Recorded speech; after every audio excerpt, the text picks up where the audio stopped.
नमस्कार दोस्तों, Andaman travel vlog के एपिसोड 12 में आप सभी का स्वागत है। दोस्तों अभी 9:30 बज रहे हैं और हम लोग सुबह सुबह वेट्टी मलाई मुरुगन टेम्पल में दर्शन करने के बाद में आ चुके हैं आबरदीन जेट्टी में। यहाँ से रोज आइलैंड और नॉर्थ वे आइलैंड के लिए फेरी जाती है। इसके बगल में जो गेट लगा हुआ है ये आप देख सकते हैं। मैं अभी अंदर आ गया हूँ। ये है मछली घर। मछली घर के बाहर ये मेमोरियल बना हुआ है और 2 गेट हैं इसके। और ये जो रेलिंग दिख रही है इसके पीछे बच्चों के खेलने के लिए झूले वगैरह लगे हुए हैं। तो ये एक नीला गेट ये लगा हुआ है और इसी तरह का नीला गेट वो सामने दिख रहा है वहाँ पर है।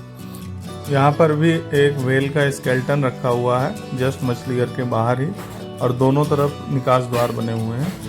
तो दोस्तों हम मछली घर केवल इसलिए आए हैं क्योंकि अभी सरकारी डिपार्टमेंट जो समुद्री संचार देखता है उसकी तरफ से छोटी नौकाओं को ऑपरेट करने की इजाज़त नहीं है, क्योंकि समुद्र में लहरें बहुत तेज़ उठ रही हैं। इसके कारण से हम मछली घर में थोड़ी देर 1 घंटे या आधे घंटे रुकेंगे।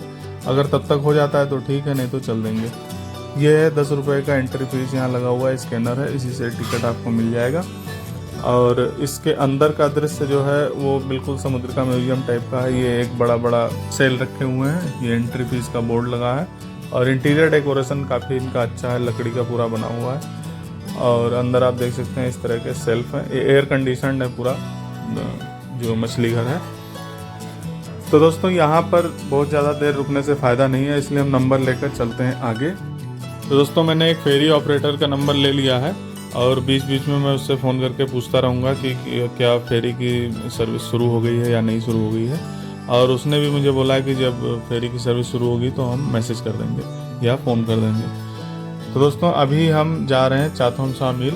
चाथम सा मील जाने के लिए जो आबरदीन जेट्टी से मैंने एक ऑटो लिया। वो ऑटो को मैंने बुक किया 500 रुपये में, जो मुझे चाथम सा मील, कार्बन कोव बीच, 2 जगह ये बड़ी बड़ी हो गई। उसके अलावा एक एंथ्रोपोलॉजी म्यूजियम है जो पोर्ट ब्लेयर के अंदर ही बना हुआ है, मतलब पोर्ट ब्लेयर सिटी के परिधि में ही है। और 3 चीज़ तो ये है। और चौथी चीज़ है, जब हम कार्बन कोव बीच जा रहे होंगे तो रास्ते में कुछ बंकर पड़ते हैं। बंकर बीच भी है एक, जहाँ पर जिस बीच पे बड़ा अच्छा बंकर बना हुआ है उस बीच का नाम ही बंकर बीच कर दिया है। तो वो बंकर बीच दिखाएगा और एक साइंस सिटी पड़ती है, मतलब 4-5 पॉइंट कवर कराने के 500 रुपये लिए हैं और ये 4-5 पॉइंट लगभग 4-5 घंटे में हो जाएंगे।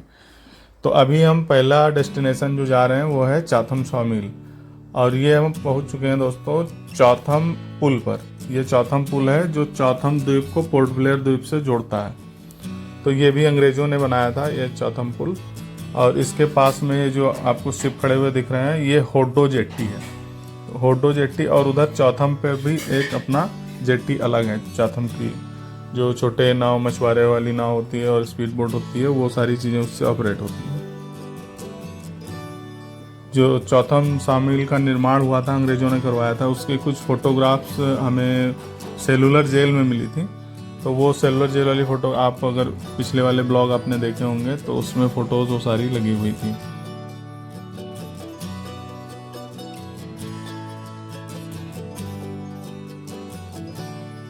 तो दोस्तों हम पहुंच चुके हैं चौथम सा मील के प्रवेश द्वार पर।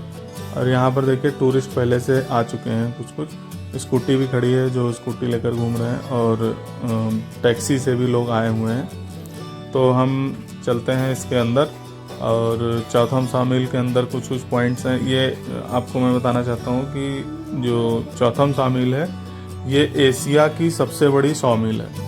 और ये अंग्रेज़ों ने अपना यहाँ पर बनाया था जिससे उनकी टिम्बर की सप्लाई होती रहे, टिम्बर की आपूर्ति के लिए बनाया गया था।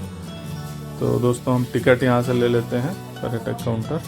ये मेरी टिकट आ गई। 20 रुपये जो है वो एडल्ट का है और 10 रुपये की बच्चे की टिकट है। दोस्तों मैंने टिकट चेक करवा लिया है और मैं पहुँच गया हूँ चौथम सा मील के अंदर। ये इनका अपना एडमिनिस्ट्रेशन वाला ऑफिस होता है वो है। और इस ऑफिस के बगल में ये देखिए एक बोर्ड लगा हुआ है। ये पूरा नक्शा बना हुआ है इसमें चौथम सा मील में क्या क्या पॉइंट हैं जो टूरिस्ट को ज़रूर देखना चाहिए जब हम आए हैं। तो ये आप देख लीजिए, आप स्क्रीनशॉट ले सकते हैं। और ये ऐसी चौथम सा मील दिखती है। तो हम चलते हैं आगे की तरफ और जो जो यहाँ के मुख्य बिंदु हैं वो हम दिखाएंगे। ये देखिए दोस्तों, एक स्मारक बना हुआ है जिसमें एस्टेब्लिश इन 1883 लिखा हुआ है। 1883 में इसका निर्माण हुआ होगा, चौथम सॉमिल का। और जो मशीन में ब्लेड लगती है, उसी ब्लेड की सहायता से इसको बनाया गया है। आप इसको ध्यान से देख सकते हैं। जो आरा मशीन में आरा लगता है मशीन के अंदर लकड़ी को काटने के लिए, उसी से इसको बना करके लिखा गया है। अब हम दोस्तों आगे बढ़े तो हमें ये नैरो गेज की लाइन दिख रही है। आप देखिए, उसके बगल में कुछ टिम्बर पड़ा हुआ है। तो हम देखते हैं कि ये इस पर गाड़ी चलती है या नहीं चलती है। अभी एक यहाँ पर पार्क बना है, चारों तरफ से नारियल के पेड़ लगे हुए हैं। और ये देखिए जंक्शन है कुछ, यहाँ से दो अलग अलग लाइन हो गई हैं। और एक ये इंजन खड़ा हुआ है जो शायद अभी ख़राब है, पहले चलता होगा कभी। इस पर 1890 1903 पूरा इतिहास लिखा हुआ है इस बोर्ड में, आप पढ़ सकते हैं। रेलवे ट्रैक पर एक देखिए ट्रॉली भी खड़ी है छोटी सी। इसके ऊपर लकड़ी को आराम से रख के ले जा सकते हैं, लेकिन ये चलती कैसे होगी इसके बारे में भी पता करना बाकी है। देखिए, तो तभी ये आ गए हैं एक यहीं पर काम करने वाले भाई साहब। ये देखिए, ये नीचे रखी हुई थी, इसको इन्होंने रेल के ऊपर चढ़ा दिया है। और ये देखिए बड़े आराम से घुमा के, ये जो नीचे प्लेटफॉर्म है वो घूम रहा है, गोल है। इसको जिस दिशा में चाहें उस दिशा में रेल के ऊपर उतार सकते हैं और उधर ही धक्का मारकर ले जाना होता है। ये देखिए, धक्का मारकर ये आरा मशीन के अंदर लेके जा रहे हैं। तो दोस्तों यहाँ पर जो इस मिल के अंदर सबसे पहले एक जगह से दूसरी जगह लकड़ी ले जाने के लिए जो ट्रॉलियाँ थी, उनको खींचने के लिए हाथी का उपयोग किया जाता था।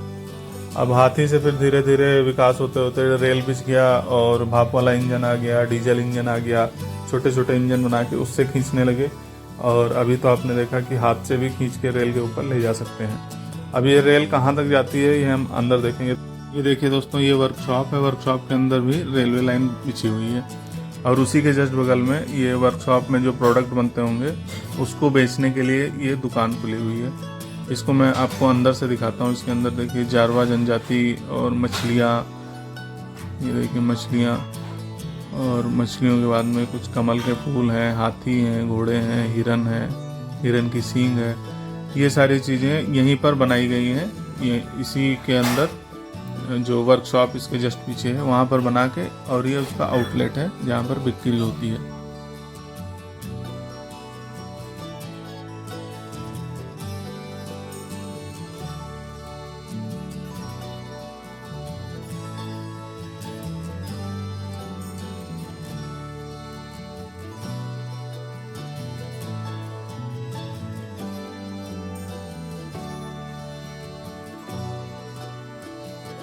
तो दोस्तों हम यहाँ पे बनने वाले प्रोडक्ट्स को देखने के बाद आगे आए तो ये म्यूजियम बना हुआ है, फॉरेस्ट म्यूजियम करके इसका नाम है, वन संग्रहालय।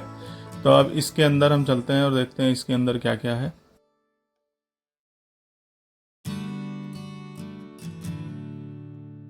इसमें प्रवेश करने से पहले जूता चप्पल बाहर ही उतारना पड़ेगा। और ये जूता चप्पल का स्टैंड है जहाँ पर ये देखिए इतिहास गवाह है दूसरे विश्व युद्ध के दौरान चाथम बम कांड का रक्षाबंधन 15 अगस्त 1943। तो 15 अगस्त 1943 द्वितीय विश्व युद्ध चल रहा था। वो रक्षाबंधन का दिन था जब यहाँ पर एक बम गिरा था। वो बम वाली साइड पे भी हम अभी चलेंगे वन संग्रहालय को देखने के बाद। आप इसको पढ़ना चाहें तो पूरा पढ़ सकते हैं, क्या कहानी हुई थी उस समय। इसके जस्ट अपोजिट में एक ये देखिए ये बोर्ड लगा हुआ है जिसमें अंडमान और पोर्ट ब्लेयर, हैवलॉक, शहीद द्वीप, यहाँ पर कौन कौन से टूरिस्ट प्लेस हैं उसकी जानकारी दी गई है। तो ये देखिए दोस्तों, ये है म्यूजियम जहाँ पर लकड़ी से बनी हुई वस्तुएं रखी हुई हैं। एक साइड से शुरू करते हैं। ये भारत का नक्शा है, घड़ी है, कुछ फोटोग्राफ, बड़े बड़े पेंटिंग्स लगी हुई हैं। ये दोस्तों पूरा लकड़ी का बना हुआ मैप है और इसके ऊपर सभी राज्य को अलग अलग रंग से दर्शाया गया है। और ये है दोस्तों अलग अलग द्वीप। उसके बगल में और भी पेंटिंग लगी हुई है, जिस पेंटिंग में कुछ तो महत्वपूर्ण ऐतिहासिक महत्व की हैं और कुछ ऐसी हैं जो कि केवल यहाँ कोरल रीफ्स की या किसी नेचुरल साइट की वहाँ की फ़ोटो लगाई गई है। और फोटो तो किनारे किनारे लगी हैं, उसके बीच में देखिए कुछ कुछ बना हुआ। अभी क्या शेप बनाया है मुझे नहीं पता, लेकिन कुर्सी दिख रही है। कुर्सी के बगल में एक ये सांड या बैल या भैंसा का सींग वाला बनाया गया है, ये भी समझ में आता है। लेकिन उसके आसपास में जो कटे हुए तने के रूप में, उसके बगल में एक हूटर है जो हाथ से जिसको घुमाने से बहुत तेज आवाज़ निकलती है फैक्ट्री के अंदर। ये दोस्तों जो हेलमेट जैसा दिख रहा है ये एक कंपास है, और ये है पुरानी एक तस्वीर जो मैंने आपको दिखाया। उसके बाद में ये एक शिप का मॉडल रखा हुआ है। और दोस्तों अब आगे चलते हैं तो यहाँ पर कई शिप के मॉडल रखे हैं। उसके आगे कुछ मूर्तियाँ हैं जो यहीं पर, लकड़ी की मूर्तियाँ हैं जो यहीं पर तराशी गई हैं।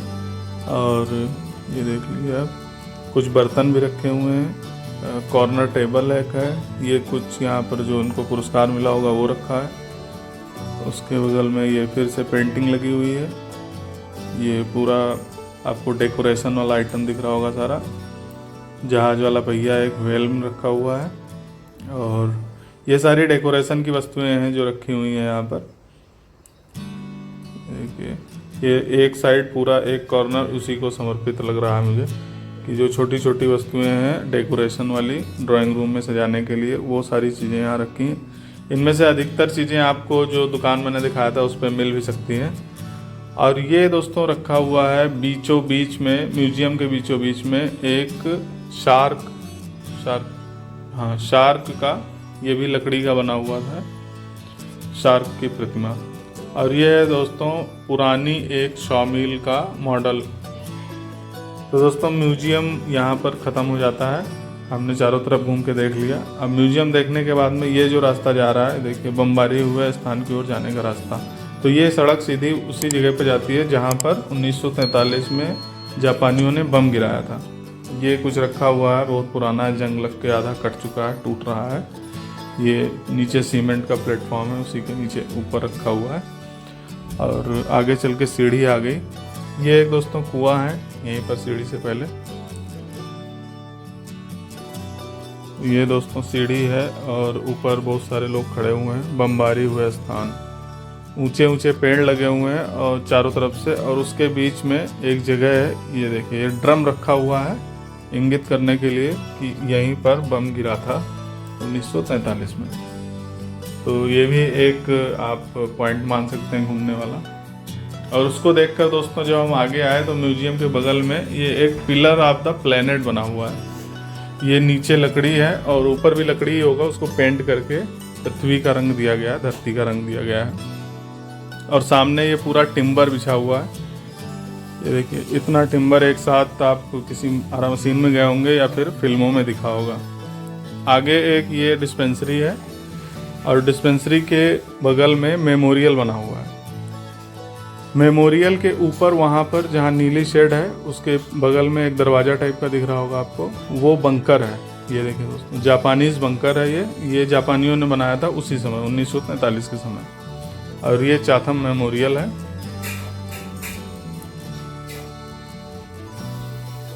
ये पूरा चाथम मेमोरियल बना हुआ है, एक छोटा सा, मतलब मेमोरियल आपको यहाँ पर बहुत सारे मिल जाएंगे। तिरंगा मेमोरियल हो गया, उसके बाद ये चाथम मेमोरियल हो गया, और भी कहीं कहीं मेमोरियल बने होंगे। तो हम अभी चलते हैं जापानीज बंकर के अंदर और देखते हैं बंकर के अंदर क्या है या कैसा बनाया गया था।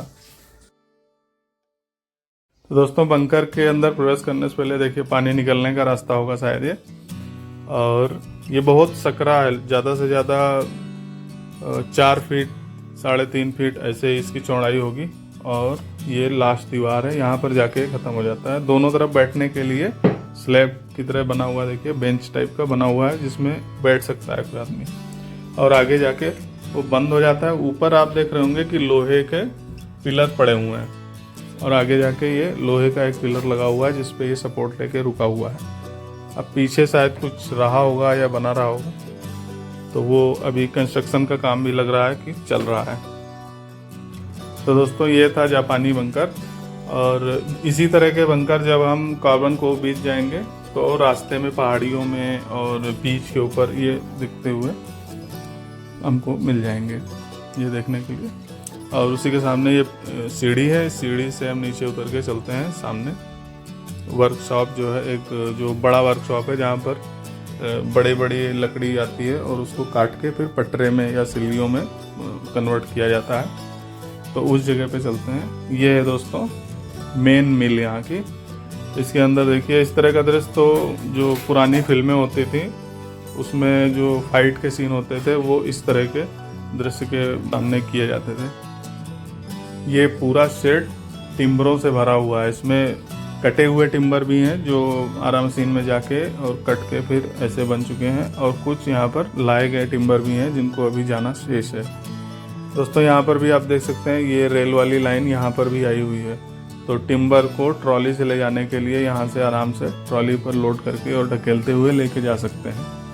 अब हम दोस्तों पहुँच चुके हैं मेन फैक्ट्री के अंदर। देखिए पूरा लकड़ी का बना हुआ फैक्ट्री है नीचे, और रेल भी गई हुई है यहीं से, और ये मशीनें लगी हुई हैं।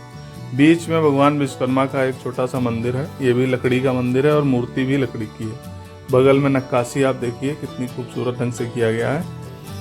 और रेलवे लाइन ये देखिए आई हुई है यहाँ पर भी। तो लकड़ी के जो बोटे होते हैं बड़े बड़े, उसको लाने के लिए भी रेल का उपयोग किया जाता है, और काटने के बाद में उसको वापस ले जाने के लिए भी उसी रेल लाइन का प्रयोग किया जाता है। तो दोस्तों ये थी एशिया की सबसे बड़ी शॉ मिल। उसको देखने के बाद में अब हम अगले गंतव्य की ओर चलते हैं। वो है एंथ्रोपोलॉजी म्यूजियम। एंथ्रोपोलॉजी म्यूजियम मतलब मानव विज्ञान संग्रहालय।